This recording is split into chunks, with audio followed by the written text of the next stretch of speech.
Ya alhamdulillah saya pegang 2 tahun di Putri, kejuaraan dunia junior, si Grego waktu itu. Grego. Ya alhamdulillah waktu itu juara setelah 25 tahun ya tunggal putri nggak juara dunia ya. junior. Kurang tahu lah kenapa kurang diperpanjang waktu itu. Tapi saya udah memberikan yang terbaik buat merah putih waktu itu. Ya, mungkin karena bendera saya merah putih waktu itu. Berarti emang ada bendera lain gitu. Ya. Assalamualaikum warahmatullahi wabarakatuh. Kembali lagi bersama saya Wahyu Agung Setiawan di channel Mas Was Official.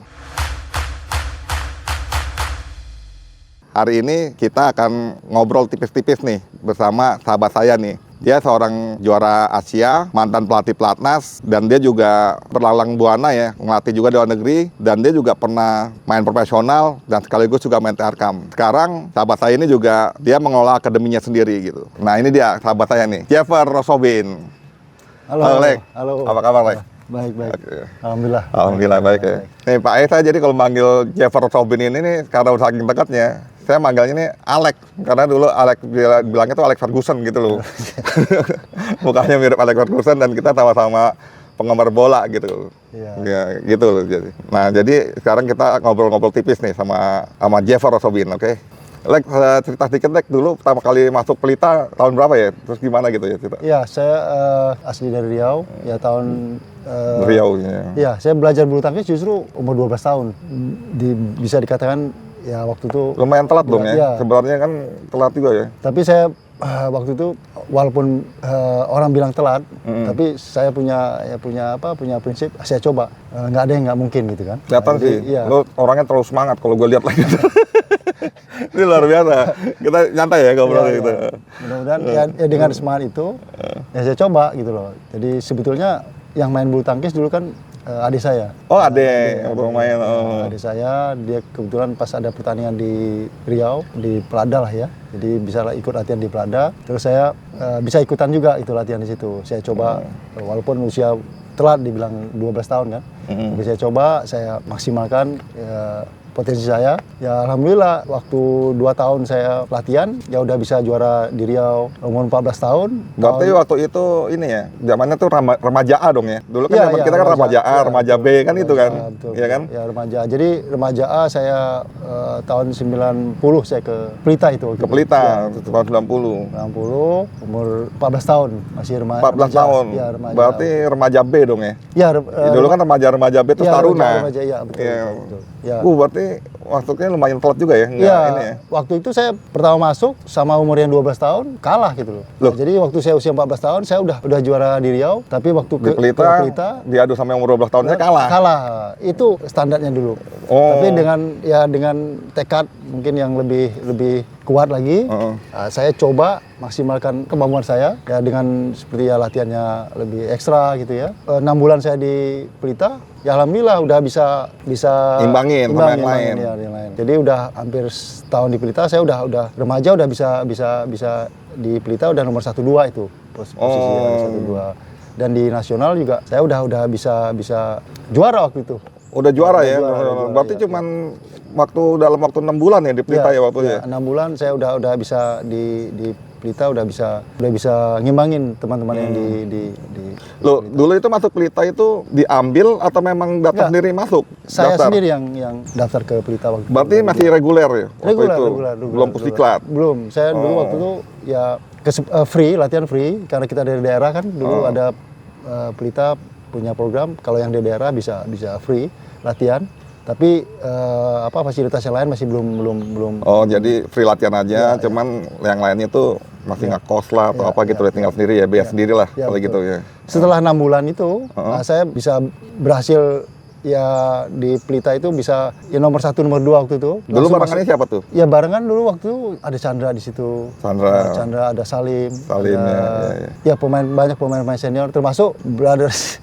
Makasih. Gua kan datangnya kan agak belakangan juga tuh sebenarnya di Pelita. Tapi dulu juga gua sama tuh sama kayak lu. Masuknya reguler. Saya prosesnya begitu dulu.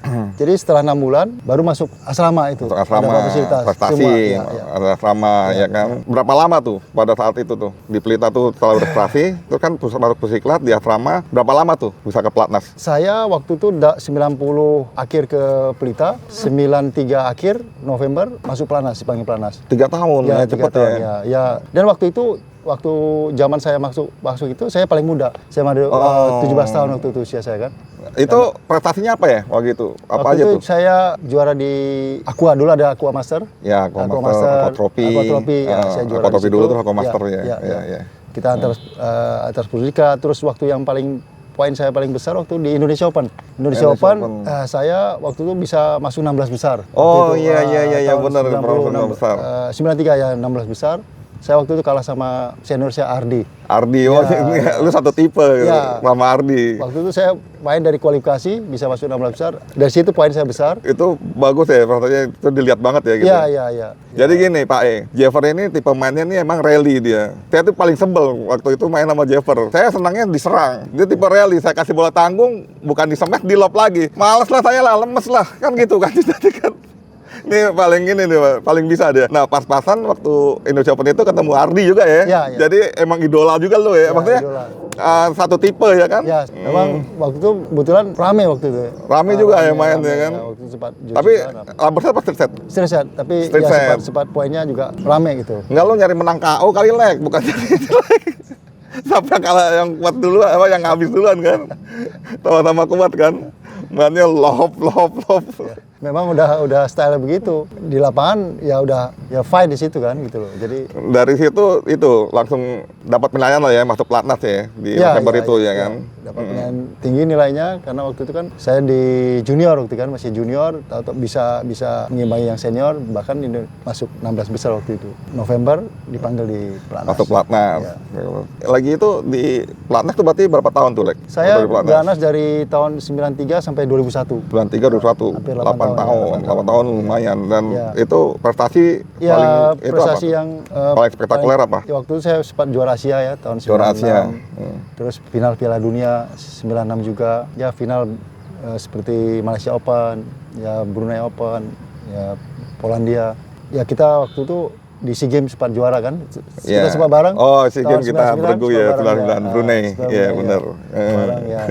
Perjalanannya ya ada turun naik lah memang. Tapi yang saya lihat memang harus lebih konsisten dan kesempatan itu loh, memang betul-betul harus dimaksimalkan gitu. Karena waktu saya di pelatnas ya waktu itu zaman itu saya masuk 93, senior saya semua udah juara olimpiade di situ, juara dunia di situ. Ya waktu itu main single bisa dikatakan Indonesia memang rajanya waktu Merajai. itu. Karena waktu itu kan ada Ardi, ada Ko Alam, Ya, ada Mas Joko. Ya, Jadi sebenarnya itu lumayan ini juga ya, lumayan ketat ya pada waktu itu ya. Tapi kan sebenarnya buat lo bisa narik juga ya. Ya. Makanya lo jadi kesempatan bisa juara Asia itu. Ya. Karena waktu itu kita luar biasa nembus pemain senior kita ya, nggak gampang gitu kan. Waktu itu soalnya di 10 besar aja waktu itu pemain Indonesia bisa 6-7 orang di 10 besar. 10 besar. Iya, ya waktu itu memang luar biasa. Luar biasa benar. Kekuatan ketat ya persaingannya ya, soalnya pemain single kita, ya.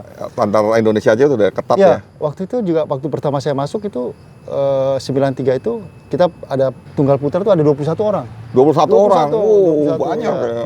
21. Pokoknya lumayan juga tuh persaingannya. Iya, bukan lumayan lah. Iya, kerja keras tuh ya. Lah nggak dikit tendang, Ya, betul. Tapi saya 94 saya sempat juara junior Belanda Jerman kan, Belanda Jerman tahun 94. Saya pernah juara di Belanda Jerman. Waktu itu karena 94 saya waktu itu masih junior. Sempat juga main di nasional, sempat ya 10 besar lah di dunia waktu itu kan. Tapi ya itu memang pengalaman yang luar biasa, cukup luar biasa juga. Ya saya dulu kejuaraan dunia, Piala Dunia itu sempat final waktu itu kan. Saya bisa menang waktu itu sama Paul Eric. Waktu itu Paul Eric habis juara Olimpiade. Ya cukup mengejutkan lah ya juga waktu itu kan. Prestasi yang spektakuler lah ya. Karena termasuk saya waktu itu pemain junior juga. Karena waktu yang ikut kejuaraan Piala Dunia kan ada Mas Joko waktu itu, ada Alan yang peringkat saya masuk ya. Masuk saya waktu itu 3 kan. Jadi saya ikut partisipasi di situ, ya alhamdulillah waktu itu bisa final. Setelah itu dari mulai 97 tuh agak turun. Apa tuh penyebabnya tuh, turunnya tuh? Waktu itu memang setelah All England 97 dikatakan kurang berhasil lah waktu itu. Tapi peringkat saya waktu itu termasuk 10 besar waktu itu. Masih tapi 10 besar. Waktu itu yang paling saya sayangkan juga gitu loh. kita kesempatan bertanding itu susah sekali gitu loh. Padahal udah peringkat 10 besar tuh kan. Kita mau bayar sendiri pun waktu itu susah setengah mati gitu loh. Nggak boleh. Iya, waktu itu sempat Berarti emang waktu itu emang ada regulasi seperti itu ya di Pelatnas ya. Ada ya nggak bisa gitu kan. Tapi 98 saya ke Malaysia Open, saya bayar sendiri. Waktu itu sempat final, bisa waktu itu. Ya, gue juga ikut tuh, Iya, Gue iya. biaya sendiri juga, Lek. Iya, Kayak gitu, Lek. 98. Waktu 98 gue ikut itu biaya sendiri. Sekamar tidur bertiga. betul, betul sekali, betul bertiga. Buat ngirit. Iya. Yang lucu lagi itu sebenarnya bertiga itu saya dulu waktu itu bertiga karena ngirit kan. Waktu itu kan masuk nama kan karena Yang biar murah. dibiayain. Ya. Yang waktu nama yang dibiayain. Ya, nama saya nggak ada waktu itu kan, nggak masuk nama. Terus waktu saya final, orang cari semua di hotel itu nama saya nggak ada. Loh, kok nggak ada? Ini jadi gini Pak, ini masuk final, tapi kan ada biaya sendiri. Kan di hotel itu kan yang kedaftar kan cuma 2 orang, satu kamar kan berdua. Kita kan kalau mau bertiga mesti extra bed. Ini kita nggak pakai extra bed, jadi tuh nggak kedaftar gitu loh. Namanya itu nggak kedaftar. Waktu itu kan wartawan lah itu pada nyari ya, wartawan nyari. Lo Jeffer kamar berapa gitu loh? Tanya ke resepsi tuh nggak ada. Kamar kalau kata itu benar tuh saya ingat. Namanya masuk teman saya yang 2 kan. Pas kebetulan final ya, jadi mereka cari-cari kok nggak ada ini. Padahal waktu itu final. Pemain terselubung gitu. Ya. Iya terus juga tuh lagi ya. itu benar. Saya ngalami juga tuh lagi. Terakhir memang perjalanan itu ya di SEA Games itu bergu. SEA Games ya bergu gitu. Setelah itu begitu sampai 2001 ya. Oh, sampai akhirnya tuh putusin keluar ya, main profesional. Jadi main profesional sempat saya 3-4 tahun lah main profesional. Saya sebelumnya kan pergi sempat ke Taiwan juga waktu itu. Tapi posisinya masih pemain ya, lagi ke Taiwan. Sempat di kontrak tapi nggak lama waktu itu kan. Main di sana terus saya balik lagi. Waktu itu saya coba main ya profesional lah. Ya sempat ranking 30 juga dulu waktu itu. Yang berkesan apa, Lek? Waktu main Tarkam, Lek? Masih inget nggak? Banyak sekali kalau main Tarkam berkesan waktu pernah kita bersama kan dulu. Iya. Sama-sama waktu di Jambi. Jambi, Ingat, ya? Jambi. Sampai ada yang lempar-lempar kursi. karena apa? Ya pihak lawan mau juara juga. Tapi Iya. kita kan namanya lihat, Profesional lah kita waktu itu kan, datang jadi, kan dibayar lah itu kan. Dibayar, kita ya harus punya pegang prinsip itu kan, kita harus juara gitu kan waktu itu. Ya emang kalau gitu siapa yang berani lawan kita, Lek? Bener nggak? Ini sombong dikit nih Pak E. Emang waktu itu ya, jadi pertama kita udah tahu datang aja di Jambi itu diprotes. Ya, betul. Ya lagi udah diprotes waktu itu kan. Tapi akhirnya dengan kesepakatan, ya udahlah main lah sama-sama kita gitu kan, lebih menghibur penonton lah sama masyarakat Jambi pada waktu itu, karena emang waktu itu kan kita masih ada nama lah. Tapi pada akhirnya di final kejadian juga ya, Lek ya. Kejadian. Yang pihak lawan tuh nggak mau kalah gitu, jadi lempar-lemparan kursi itu. Akhirnya tetap main, berjalan, ya kita menang akhirnya ya. Menang Ya, walaupun gitu. dengan ada lempar-lemparan kursi. Cukup. Inilah pengalaman ya kita terus-terusan ya, kita main di daerah gitu kan. Sambil daerah ngenalin memang produk tuh waktu itu tuh. Betul. Dan juga yang ya dunia pertarkaman memang ya banyak lah pengalaman yang luar biasa. Terus ya yang aneh-aneh tuh banyak ya, Lek. Cerita aneh-aneh tuh banyak ya. Ya, dulu juga saya pernah sempat ke paginya di Palembang, ada main di Palembang, malamnya udah ke Papua. Wah, Ya, gitu. karena waktu itu ada kejar setoran lah. Sampai segitunya. Palembang, Papua Iya. jauh loh, Lek. Sampai nyampe pagi jam 7 Palembang, jam 9 main, terus malam kita langsung ke Papua. Papua main final sekali, setelah itu balik ke Palembang lagi. Itu Iya. kejadian Tarkam tuh. Tarkam bisa begitu ya. bisa Udah benar-benar kayak pemain profesional ya. Iya. Istilahnya kita emang profesional sih sebenarnya kita kan. Karena waktu itu Tarkamnya ya cukup hidup. Iya, waktu itu cukup hidup. rame Ya, memang. Bisa Pemain single, pemain double tuh bisa kepake.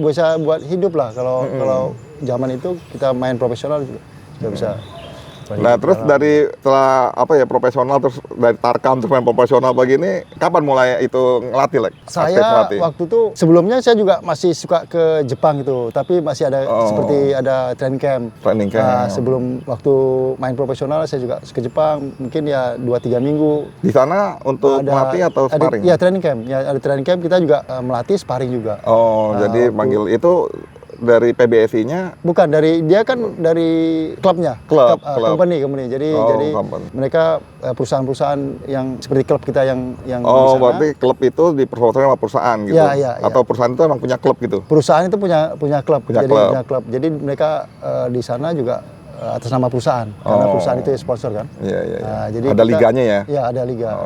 Nah, waktu itu akhirnya saya kenapa mutusin ngelatih di Singapura gitu tuh, karena ada tawaran ngelatih di Singapura tahun 2007. Mulai melatih full tuh di Singapura? Ya, di full di Singapura tahun 2007 ngelatih di nasional timnya ya.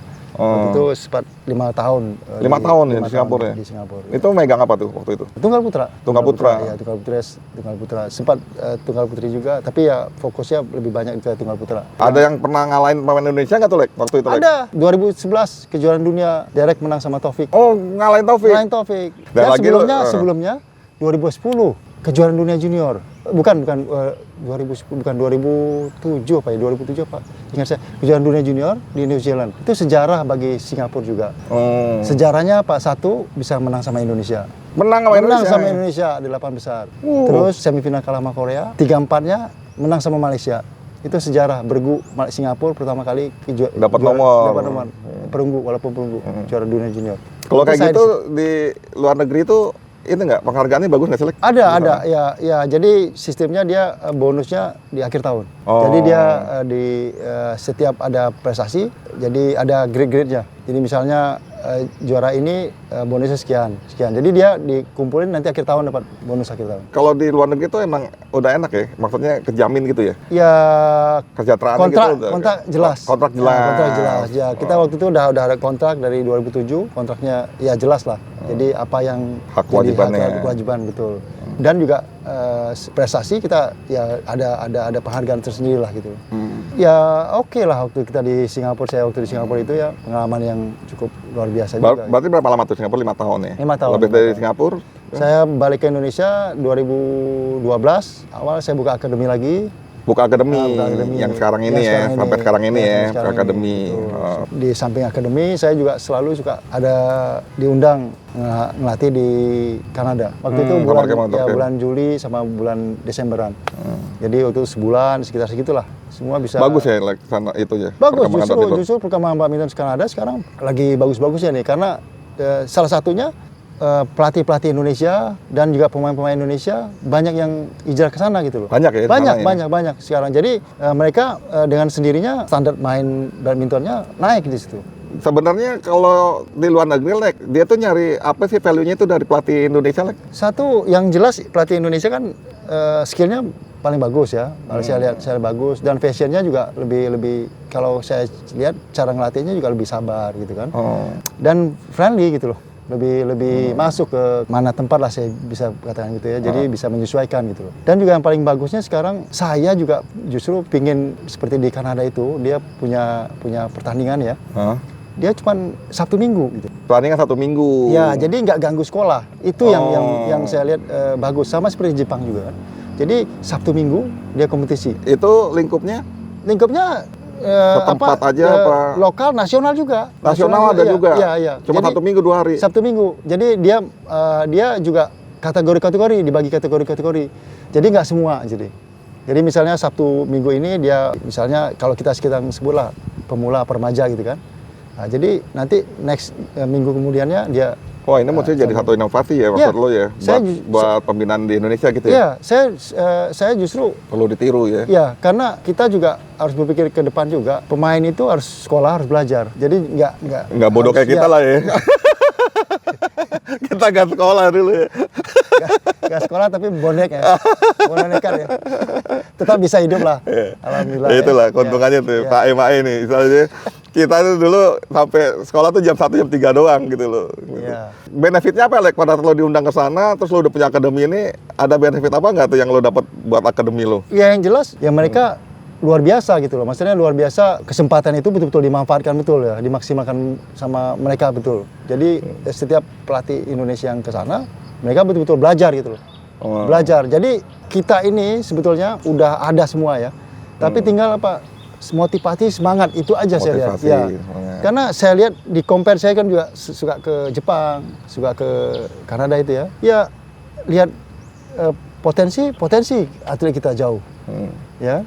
Tapi semangat ya, motivasi, nah itu kita yang agak kurang di situ. Maka saya tanamkan ke anak-anak yang di sini, yang di akademi kita, ya paling tidak mereka punya potensi lebih, harusnya bisa maksimalkan lebih maksimal lagi kalau punya semangat yang luar biasa gitu. Itu yang saya lihat, harusnya mereka, kita nih bisa komplit dengan memaksimalkan yang potensi yang ada itu. Jadi tujuan akademi lo ini untuk bisa itu ya, bisa menyebarluaskan badminton lah ya. Ya betul. Ya jadi saya juga open dari mana-mana. Ya kebetulan nanti mungkin bulan depan ada di Slovenia datang ya pemain juniornya lah gitu lah. Jadi saya juga bisa berbagi ilmu, bisa memaksimalkan potensi yang ada, bukan di lokal aja, saya bilang di dunia ya. Jadi bulu tangkis ini untuk dunia saya pikirkan, bukan hanya bukan nasional gitu. Berarti emang badminton tuh untuk dunia, untuk banyak lah. Nah itu waktu udah bangun akademi nih, sempat masuk pelatnas juga ya Lek? Oh iya betul. Saya megang single putri ya? Ya saya... itu gimana bisanya direkrut sama pelatnas gitu Lek? Ya kebetulan mungkin waktu itu pengurusan baru, Binpresnya Sujanti, dia mungkin melihat profil saya, terus dia ajak ikut bergabung di nasional waktu tahun 2017.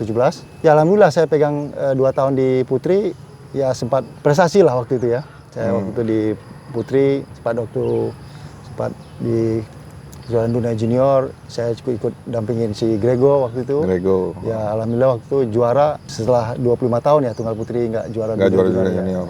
Setelah itu 2019 saya ditugaskan di Tunggal Putra, waktu itu di Pratama. Ya, Pratama di Tunggal Putra. Ya alhamdulillah waktu itu kita punya pemain 4 yang potensial seperti Bobby waktu itu, ada Christian, ada Jonathan Ramli, ada Sabda. Terakhir Sabda ya meninggal ya. Kita waktu itu sempat 2019 kan juara dunia junior ya. Juara dunia junior ya sejarah buat Indonesia lah waktu itu. Kejuaraan dunia junior bergu juara pertama kali. Waktu itu saya ada situ pegang Tunggal Putra waktu itu. Ya alhamdulillah. Ya sampai terakhir saya 2021 ya selesai, bisa dikatakan ya selesai kontrak lah. Kontrak saya habis. Nggak diperpanjang. Ya bahasanya nggak diperpanjang. Tapi asisten saya continuous. Ya, jadi malah pelatih utamanya nggak diperpanjang. Ya, asisten diperpanjang. Ya, saya nggak tahu lah karena apa. Ya waktu itu kan ya kita juga kalau prestasi dibilang prestasi waktu itu. Karena terakhir sebelum pandemi 2020 anak buah saya Christian ke Jurnas juara waktu itu. Pratama waktu itu kan, dia di Pratama Christian all final. Bahkan waktu itu sempat menang sama yang senior dia waktu itu kan. Kebetulan kan waktu itu Christian semifinal ketemu Chico. Chico di sekarang Utama. Lagi bagus juga ya Chico ya. Chico waktu itu di Utama. Ya, Christian di Pratama waktu itu menang waktu Christian final sama Gacra. Final sama Gacra ya all final waktu itu. Ya setelah itu pandemi. Setelah itu kontrak saya habis, nggak diperpanjang. Ya saya kurang tahu lah kenapa kurang diperpanjang waktu itu. Tapi yang luar biasanya asisten saya tetap diperpanjang. Ya, saya tak masalah buat itu. Mereka mungkin lihat potensi, ya saya nggak ngerti lah. Tapi saya udah memberikan yang terbaik buat Merah Putih waktu itu. Ya, mungkin karena bendera saya merah putih waktu itu. Jadi ya. Berarti emang ada bendera lain gitu, tapi kan nggak juga lah. Cuman hikmah baiknya gitu. Kan, lo disuruh mandiri nih buat ngembangin akademi lo yang istilahnya menjadikan badminton tuh lebih mendunia. Tetap di akademi merah putih. Tetap merah putih. Artinya kan dengan lo bisa memberikan yang terbaik buat walaupun negara lain, pemain negara lain, itu kan yang bawa kan juga, oh Jeffers dari Indonesia nih, kan bagus itu, bener nggak? Ya, itu hikmah baiknya itu lah. Ya betul. Mungkin ya itu ada hikmah di balik itu semua. Tetap saya merah putih. Tetap merah putih. Dengan potensi atlet-atlet yang dari luar datang. Saya bawa merah putih. Ya, itu jiwa lo, gue tahu gitu. Berarti dari pelatnas itu sempat keluar negeri lagi apa fokus di akademi lagi? Saya waktu itu setelah dari nasional balik fokus ke akademi, tapi waktu itu saya juga sempat ngelatih ke Sri Lanka waktu itu. Sri Lanka ya. Sri Lanka waktu itu sempat ke Sri Lanka, saya ngelatih di Sri Lanka. Sempat pemain mixed double-nya juga buat sejarah juga bagi Sri Lanka waktu itu. Waktu juara Super 100 pemain mixed double di India Open waktu itu Super 100. mixed double. Sri Lanka Jarang-jarang loh orang Sri Lanka juara loh. Iya, sejarah buat Sri Lanka juga gitu loh. Ya mungkin saya suka suka buat sejarah juga kali ya. Ya termasuk keluar dari pelatnas buka sejarah. Alhamdulillah, bagus kan, misalnya kan gitu kan. Iya. Habis dari itu cuma Sri Lanka aja tuh ngelatih tuh. Apa pernah yang lain lagi? Setelah dari Sri Lanka, saya ngelatih di Sepadi India kan. Ya, ada India juga, profesional di India 3 bulan. Nah, terus sekarang lebih fokus ke akademi ya sekarang ini. Ya. Menurut lu ya, sebagai pelatih nih ya, sebagai yang punya pemilik akademi juga ya, emang mendingan profesional ngelatih atau memang ngurusin akademi, Saya kalau sekarang lebih nyaman di akademi lah, di akademi lebih nyaman, soalnya waktunya kan kita bisa lebih banyak sama keluarga ya. Jadi saya mungkin ke depannya lebih banyak fokus ke akademi. Akademi ya. Karena sekarang juga saya lihat lebih potensi dan COVID udah selesai, udah lewat. Pemain-pemain dari lokal sendiri, dari luar, alhamdulillah udah mulai pada mau datang lagi ya. Sekarang ada berapa nih pemain luar negeri? Sekarang ada 3. 3 ya. Mungkin bulan depan ada pemain dari India, berapa pemain India akan datang, terus ada pemain dari Slovenia itu kan datang. Oh, udah ini aja, udah ada yang booking juga ya? Ya, udah. Berapa orang tuh? Ya sekitar 45 orang lah, 45 orang. Jadi ya alhamdulillah. Jadi bisa dapur juga ngebul. Bagus ya. Ya artinya kan di badminton ini kan memang bisa jadi bisnis dong. Benar, ya, betul. Artinya jadi industri gitu loh, Ya, apalagi ya kan kita di Indonesia ini sebetulnya punya potensial luar biasa di khusus badminton ya. Kita ada nilai jual yang lebih. Iya, itulah. Jadi sebetulnya kalau dibilang bisnis ya bisa gitu. Karena kita di badminton sendiri ya bisa lah, bisa dikatakan buat hidup cukup lah kalau dari badminton gitu loh. Mungkin lebih juga kali ya, kalau dari luar negeri ya, pemain luar negeri. Iya, bonus. bonus ya. Bonus. Dulu pernah sempat dulu datang pernah ada 15 orang yang dari Kanada. 15 orang ya? Ya jadi dari berbagai negara ada Kanada waktu, ada dari Belgia, dari Jerman sendiri. Jerman dulu sempat Arnold Michael pernah datang ke kita juga. Dari sepanjang pengalaman main badminton, artinya kan yang berguna dong, Maksudnya kan hidup lu juga kan tetap apa ya? Tetap sejahtera, bahagia kan gitu kan, Iya, alhamdulillah karena ya, kan? Ya kita modal raket, modal celana pendek bisa hidup gitu loh. Bisa hidup ya alhamdulillah bisa kita juga bisa sehat gitu kan. Ya kita juga bisa berikan ilmu kita yang walaupun sedikit kita bisa memanfaatkan ilmu kita yang ada gitu. Jadi sebetulnya badminton ini dunia yang nyaman saya bilang kalau buat apalagi buat orang Indonesia loh. Ya, orang Indonesia. Karena kita udah patennya mungkin saya lihat orang tahu Indonesia apa badminton dari dulu kan. Nah, jadi ya alangkah